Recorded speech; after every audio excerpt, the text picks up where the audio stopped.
Alright, magandang hapon na ho sa lahat natin ng mga viewers Luzon, Visayas at Mindanao all over the world. Welcome naman sa ating panibagong video, panibagong reaction, mga ka-action, mga kakampeng. Sino ba naman ang hindi mapapakanta sa may lyrics na sana may luha pa akong may luluha at nang mabawasan ang aking kalungkutan. Haray, haray, nako, ang sakit naman ng ginawa nyo. Haray. Nako ho, mga DDS, mukhang iyakan na naman kayo. Aroy, Rudy, napakasakit, Kuya Ede. O, ito nga ho, mga ka-action, mga kakampeng. Kapapasok lang ho nito, mga ka-action. Marami po talaga ang matutuwa ho nito. Pero ang ating mga kababayan na mga DDS ay talagang iyakan na naman ho nito. Nako po, talagang mukhang magpapanik na naman ito ang kanilang iniidolo na si Vice President Sara Duterte. O eto ho, mga ka-action, mga kakamping. Panoorin ho muna natin ito. Is there any objection? Hearing none, the motion is approved. The chair declares the third impeachment complaint sufficient in ground. Madam Chair, The Honorable Deputy Speaker Janet Garin. I move to declare and approve the sufficiency of grounds for impeachment of the fourth impeachment complaint, the Cabrera complaint. There is a motion to declare and approve the sufficiency in ground of the fourth impeachment complaint, that is Cabrera impeachment complaint. Do I hear a second? The same has been seconded. Is there any objection? Madam Chair, a manifestation. Is this an objection? No, it's not. But we'd Can like we to first manifest. rule on the motion? We just first manifest that when it's true, it says complaint whether it has sufficient grounds. The adjective sufficient should be the one controlling, that the grounds should be the ones discussed. But I would just like to state that in this fourth impeachment complaint, I find two to be sufficient, the three are not. So that is my manifestation, but I have no objection.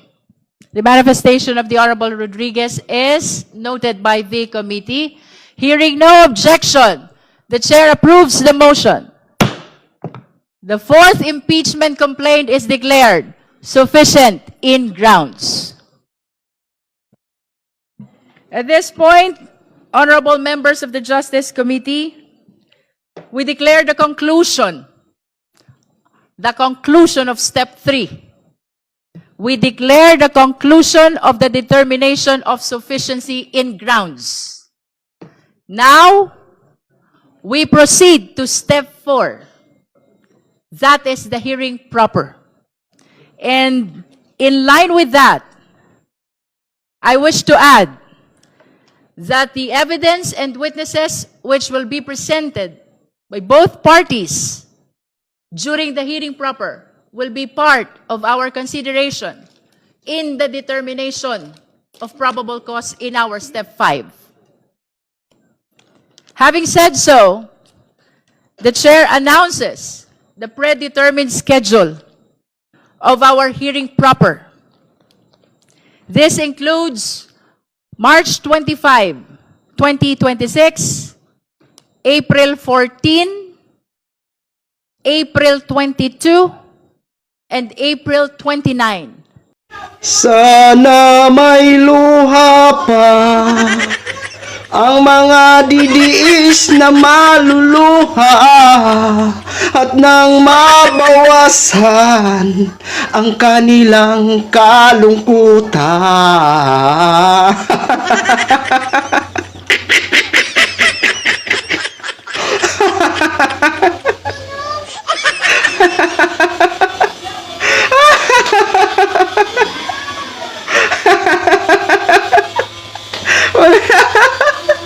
Narinig niyo po yun?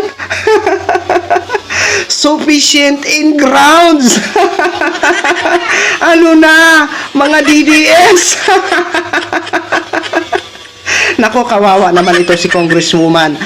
Jinky Luistro sa mga DDS. Sasabihin naman ito, malita Queen. O yun yung mga naratibo ng mga DDS eh. Yung malita na yan na walang kamatayan na issue na malita. O yun ho mga ka-action, mga kakampeng.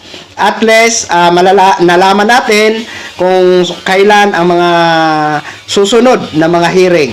So, pagdating naman siguro sa butuhan, ako naniniwala pa rin na makukuha pa rin ang sapat na buto para ma-impeach ito si Vice President Sara Duterte dyan sa House of Representatives.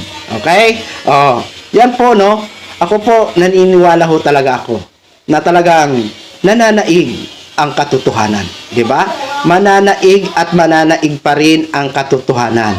Ang atin dito, yung katotohanan. Kailangan ho talaga natin malaman ang katotohanan. Kung kayong mga DDS ayaw nyong malaman ang katotohanan dahil iniidolo nyo yan, wala kaming pakialam. Pero kami na mas majority na Pilipino ay gusto ho talaga namin malaman ang katotohanan. Okay? Abangan ho natin ang mga susunod na mga hearing ho, mga ka-aksyon, mga kakampeng. Naku po, ano kayang pakiramdam ni Vice President Sara Duterte?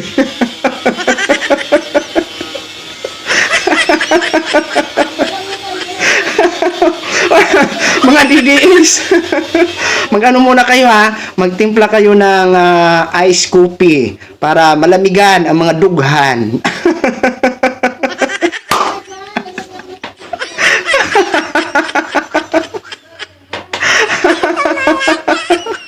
Alright, yan lang muna mga ka-action, mga kakamping no, ang latest update regarding ho dito sa usapin ng impeachment laban kay Vice President Sara Duterte. Maraming salamat po sa ating mga viewers, Luzon, Visayas at Mindanao all over the world. Ako po ang inyong lingkod, si The Action Man. Have a good day, everyone!